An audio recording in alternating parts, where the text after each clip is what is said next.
gauche 25. Gauche 25.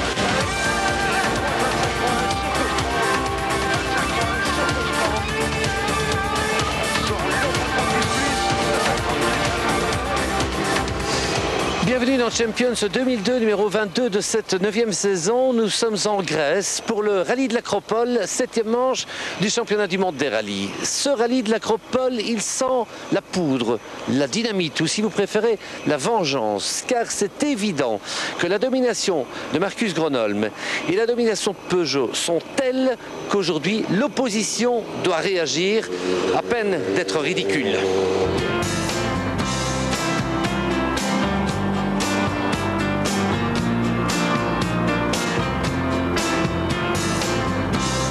Intérim vous invite à vivre le mondial des rallyes. Cap sur la Grèce. Le Finlandais Marcus Gronholm et ses 2 victoires, c'est l'homme fort de 2002. La Peugeot 206 et ses 4 victoires, c'est la machine qui domine.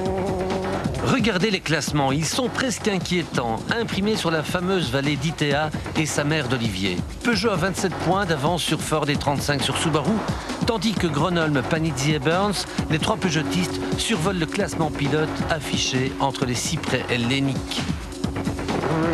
Ford et Carlos Sainz ont repris espoir en gagnant chanceusement l'Argentine. Ils prient maintenant le ciel pour réussir un nouveau joli coup en Grèce, si Dieu le veut. Ok Carlos, ce rallye de l'Acropole, c'est un rallye que Ford doit gagner. Je pense que c'est un rallye très important pour l'équipe parce que les écarts avec Peugeot, les autres sont déjà importants, il faut réduire. Réduire les écarts par rapport à Peugeot, c'est l'obsession de tous. Au départ de ce rallye de l'Acropole, la Belgique est à nouveau l'une des nations les mieux représentées avec 5 équipages au départ. Des équipages soit professionnels ou semi-professionnels ou amateurs. Ils ont tous des ambitions, mais des ambitions diverses. On les écoute. François, David, Bob et Tom, Bruno et Freddy ont le sourire. Freddy Loax et sa Hyundai emportent beaucoup de nos espoirs de podium. On sent que Freddy est de plus en plus proche de l'exploit.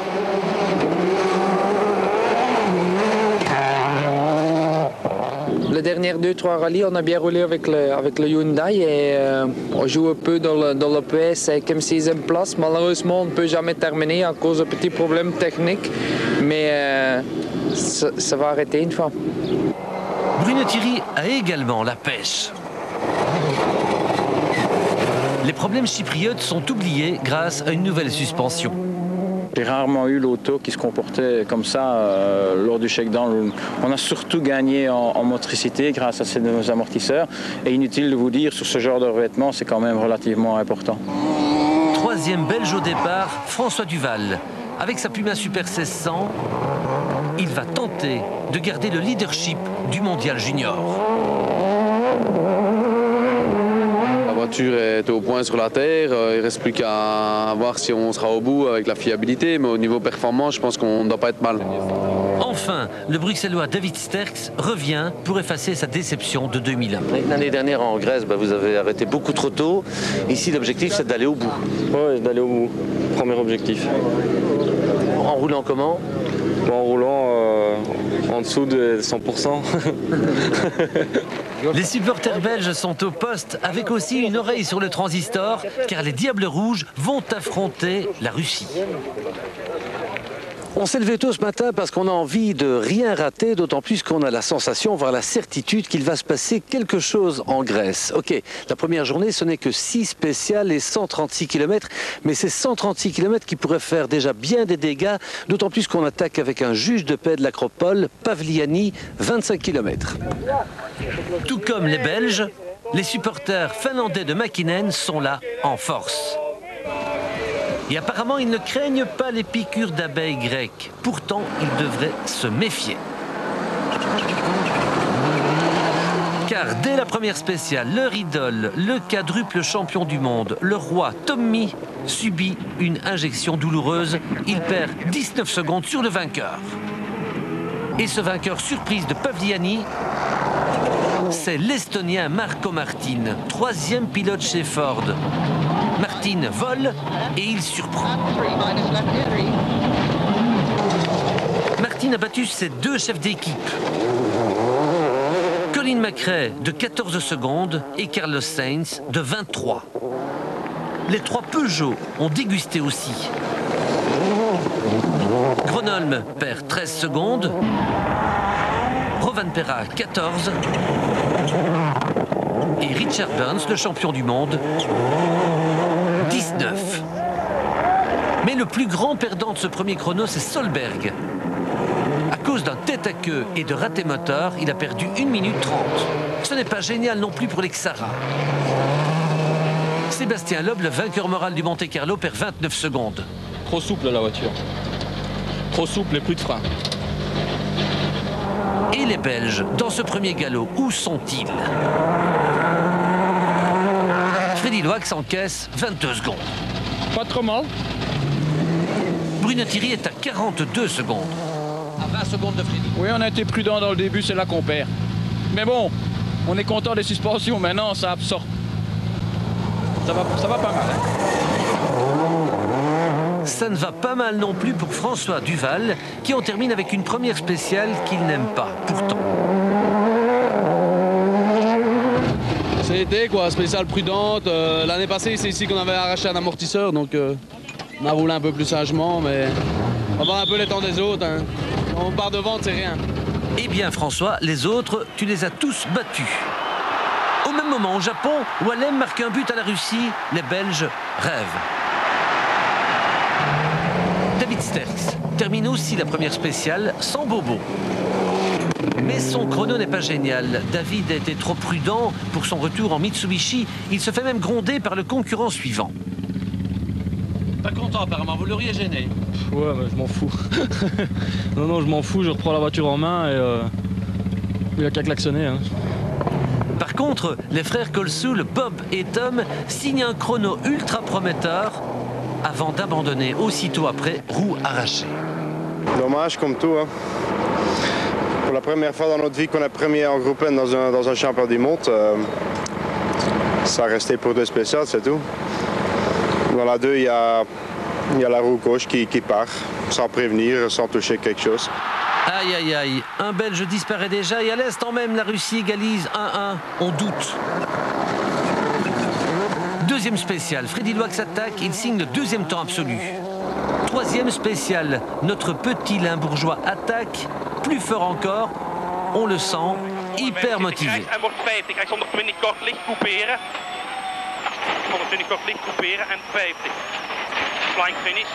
Freddy fait le scratch, le meilleur temps, génial.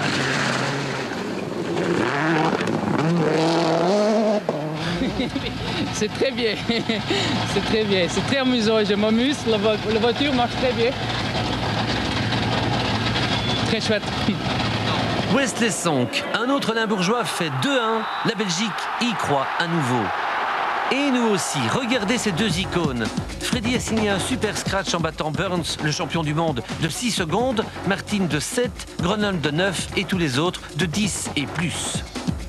Grâce à ce but victorieux, Freddy monte à la 2e place du général, à 12 secondes de Martin, mais s'il vous plaît, devant l'épouvantail Gronholm. François Duval signe lui aussi un nouveau scratch. Il domine le classement junior.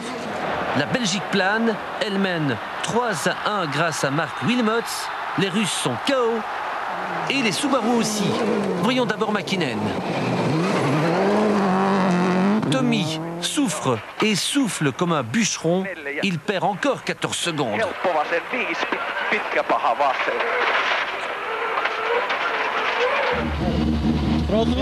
Throttle stays flat. When I lift off, it just goes flat off. Quant à Peter Solberg, il perd encore 28 secondes.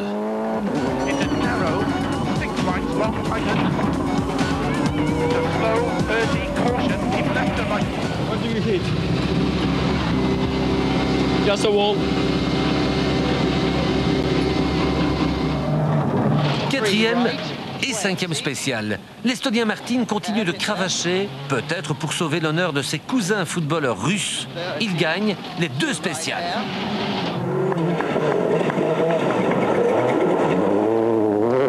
Dans ces 2 spéciales, Freddy Loax a perdu 24 secondes. Mais il reste 2e, une position inespérée. Et au Japon, la Russie a beau revenir à 3-2, la Belgique est qualifiée. Pour Freddy Loax et pour les Diables Rouges, tous les espoirs sont permis. En tête, le surprenant Estonien Marco Martin a offert un récital total en gagnant 3 spéciales. Vraiment, il nous surprend. Are you surprising yourself? No, I expected to do well, but just the gap to the second best is quite big, so I didn't expect to have such a big lead, that's for sure. Martin précède Freddy Loax de 50 secondes. Freddy, demain, maintenir la 2e place? On aimerait bien, il y a quelques jours très près derrière nous, mais c'est vrai qu'on va quand même essayer, oui. C'est vrai que la Belgique est qualifiée en Coupe du Monde. Hein? Oui, je sais. Félicitations, la Belgique. Derrière Loax, en 3e position, il y a Colin McRae, étrangement calme et discret. Rovanperä est 4e, premier Peugeotiste. Rovanperä précède Carlos Sainz, 3e et dernier Fordiste.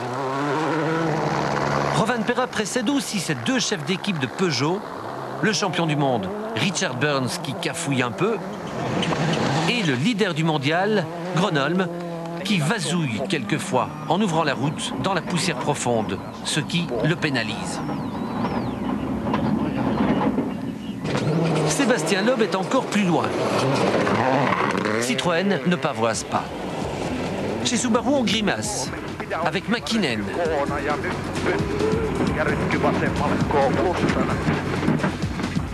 Tommy a perdu ses freins et arraché une roue.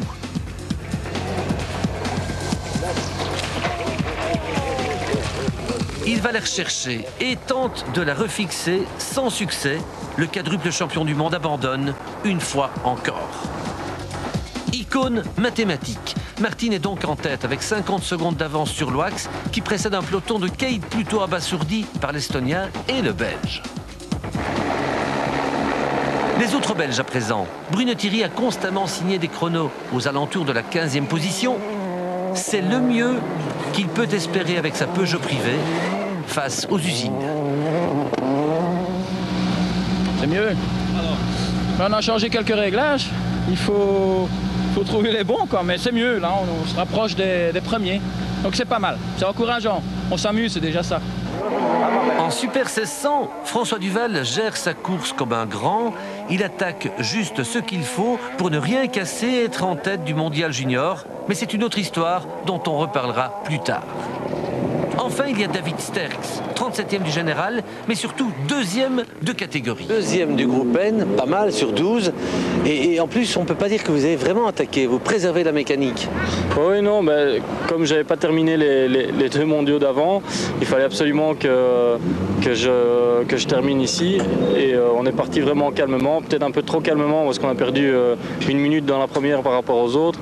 Et bon, maintenant, on remonte petit à petit et on fait des bons temps. La 2e journée du rallye de l'Acropole, c'est à nouveau si spécial, mais 150 km qui sont très importants. On se demande bien entendu si l'Estonien Marco Martin, la surprise du premier jour, pourrait garder la tête du classement général. Et on espère surtout, nous Belges bien sûr, que Freddy, Bruno, François et David répéteront leurs exploits d'hier. Première réponse à ces 2 questions, eh bien, c'est la spéciale de bauxite. Bauxite, un des minerais qui ont fait la réputation de la région d'Itea, là-bas tout au bout, autour de la montagne sacrée de Delft. Dans ces forêts qui lui rappellent sa Norvège, Solberg est inspiré. Peter fait un scratch dans la première spéciale, mais dans la 2e, il réclame un outil à son copilote. 30.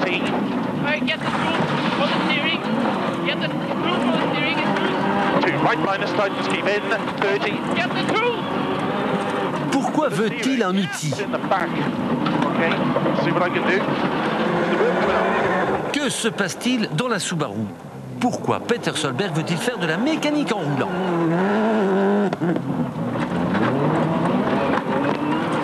Phil Mills obéit. Il se détache, prend un outil attaché sous le siège.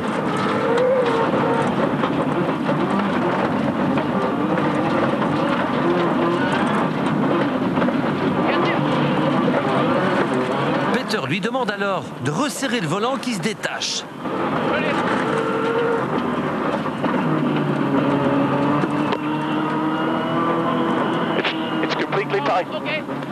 Incroyable Solberg, il roule à vue pendant 5 ou 6 km et malgré tout ne perd que 4 secondes. Oh. We tried to fix it in the stage. So I drove 5-6 kilometers without pace notes because Phil was getting the tools. But we couldn't fix it, so 5-6 kilometers without pace notes. Après 2 spéciales, Martin conserve la tête du général.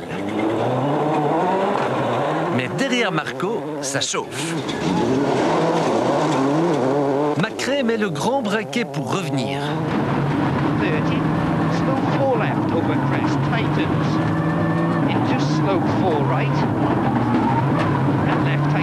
Freddy Loax sent le souffle court de l'Écossais dans son dos. Noyé de transpiration, Freddy a la respiration saccadée, comme s'il était amoureux de sa 2e place. Et pourtant, il perd 13 secondes dans la première spéciale. Dans la 2e spéciale du jour, il va s'entrelacer les avant-bras et perdre à nouveau 30 secondes.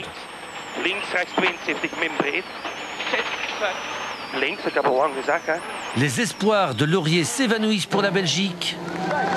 Freddy bascule de la 2e à la 7e place, une perte de 5 positions. C'est beaucoup. On a fait tête à queue, moteur coupé. Et voilà, on a essayé, mais difficile.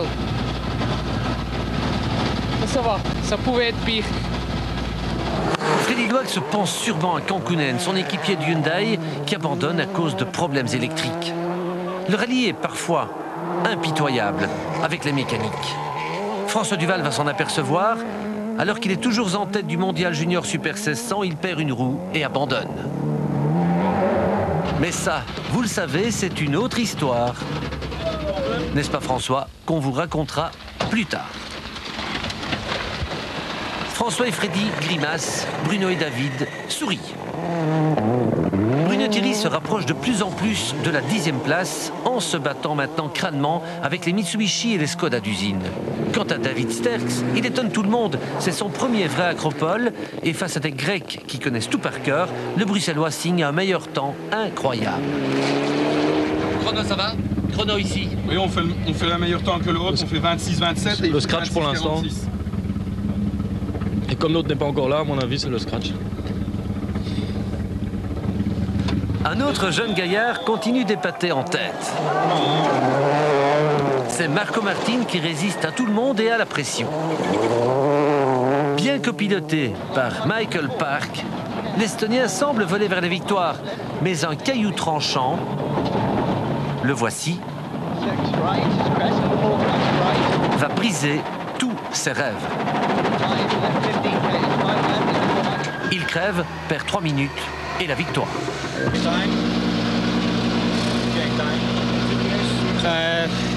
It's a very long way to go back where I was, so I don't know, we're just driving and see what can we do. Du coup, voici McRae en tête. Colin McRae, l'Écossais, était économe de ses efforts. Donc il reçoit un vrai cadeau du ciel. Yeah, fine. Okay, no problem. McRae est vraiment très calme. Calmé sûrement par ses multiples bévues, gaffes et boulettes. Trop content d'être en tête, il laisse même aux autres le soin de briller. C'est ainsi que Solberg gagne la 11e spéciale. How did you make it? Sorry? How did you make it? I don't know. I'm just driving, that's all. When everything is okay, no problems. L'Estonien Marco Martin prend sa revanche sur l'adversité. Il fait le scratch final du jour. Chapeau l'artiste. pour ce fameux pied de nez à la malchance. Okay, so you clean the day by a victory. Yes, I'm here, but would be nice to cancel one stage today. Very disappointing. Yes, indeed, because I really think we have had the speed to win the rally, but if you're unlucky, nothing you can do. Colin McRae termine la journée en tête, en bonne position pour gagner.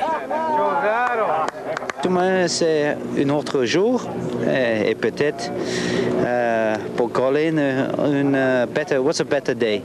Un meilleur jour. Un meilleur jour. Le champion du monde, Richard Burns, est discrètement revenu à la deuxième place. It's better than yesterday, sure, because we're in second place. It's going to be quite hard tomorrow to keep Marcus behind, but it's what we try and do. Dans ses rétros, Burns voit effectivement se pointer son équipier, son rival préféré, Gronholm. Now you are third. Yeah.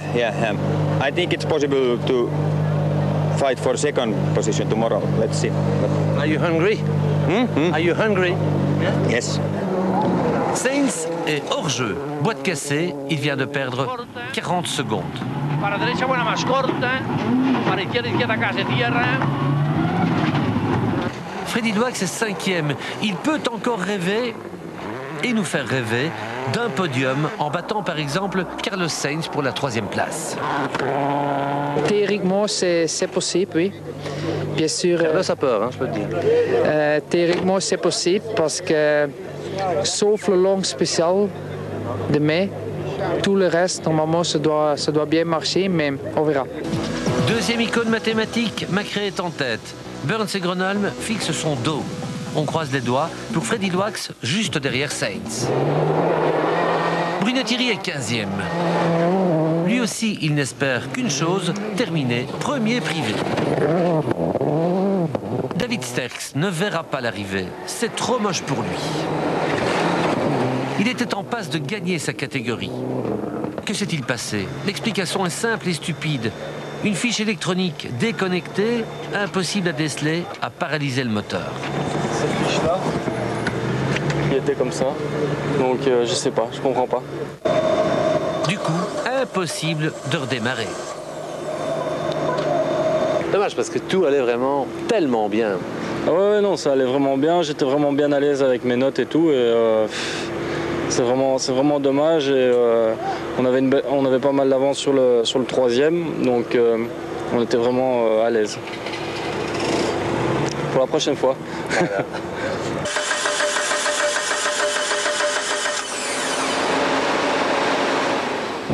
Troisième et dernier jour du rallye de l'Acropole, à nouveau du soleil et un petit ciel bleu. On se demande aujourd'hui si Freddy Loax va pouvoir relever le moral de la colonie belge qui a pris un sale coup avec les déboires d'hier.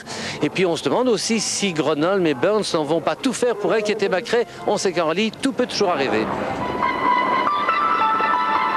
Ce troisième jour, c'est un duel d'honneur entre deux sujets de Sa Majesté, les Britanniques Colin McRae et Richard Burns. Mais pour Burns, c'est aussi un match avec Gronholm pour la place de premier peugeotiste. Deux matchs dans une fournaise grecque qui annonce la couleur dès la première spéciale en sanctionnant Alistair McRae, direction cassée.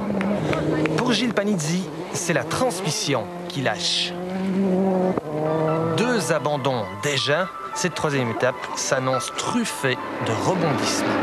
Et d'ailleurs, là-haut, en tête de la course, Colin McRae se fait une chaleur en heurtant une pierre. Regardez.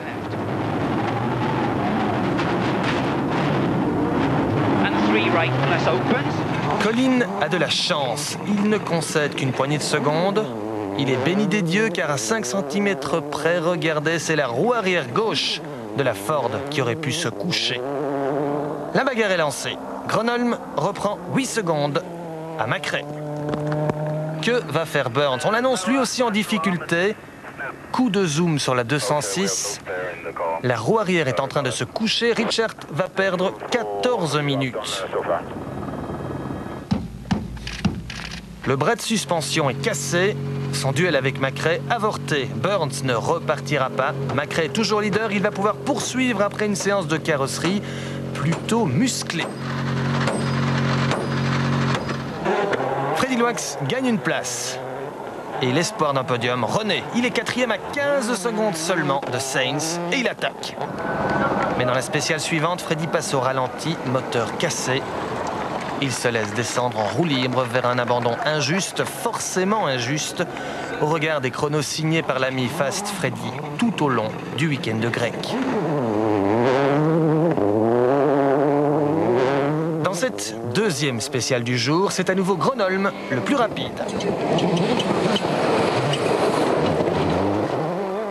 Et chez Peugeot, on commence à y croire. Corrado Provera ronge son cigare, c'est bon signe, alors que Burns noie sa déception avec Madame au téléphone. Pendant ce temps, Carlos Sainz bétonne sa 3e place.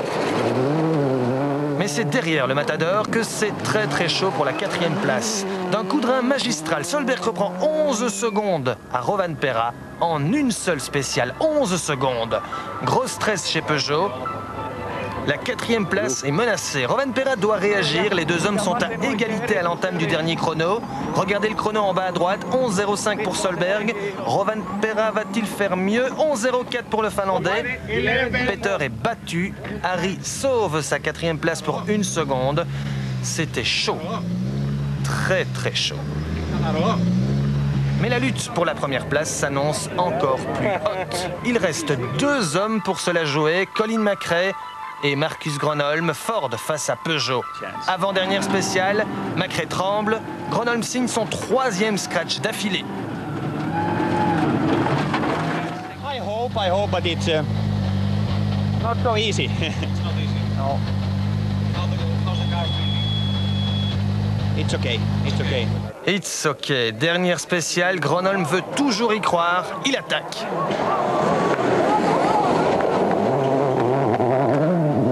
McRae n'a pas droit à l'erreur. Les derniers kilomètres sont longs.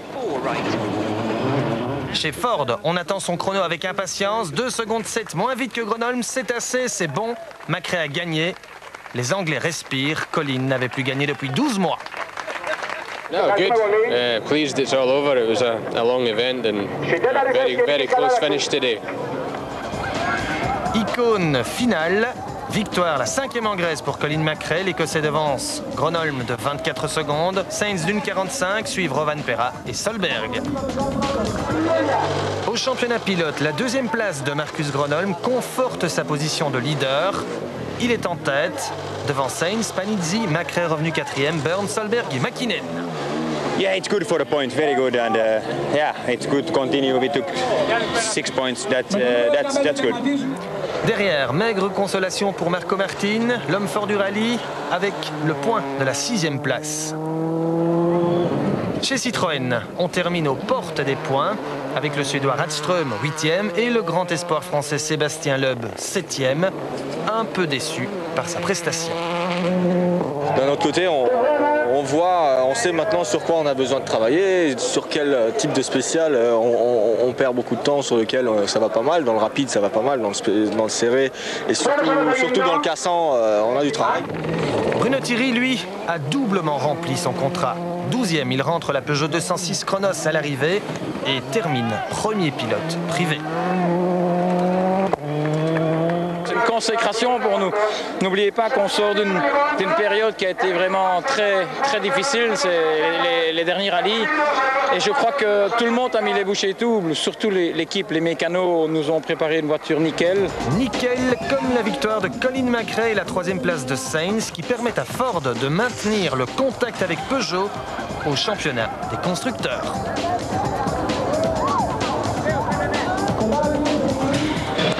Voilà, c'est avec ce podium derrière nous, à Itea, au bord de la mer, que se termine notre film reportage complet sur le rallye de l'Acropole. Mais Champions, attention, restez bien branchés, n'est pas fini pour autant, car maintenant, voici notre agenda, qui est plutôt de revue d'actualité, avec entre autres choses, Braine-le-Comte et la course de côte d'Al-sur-Semois, dans le Luxembourg. 2 événements sur lesquels nous reviendrons la semaine prochaine. En attendant, sachez que Jean Schmitz a remporté la course de côte de Al-sur-Semois en pulvérisant son précédent record.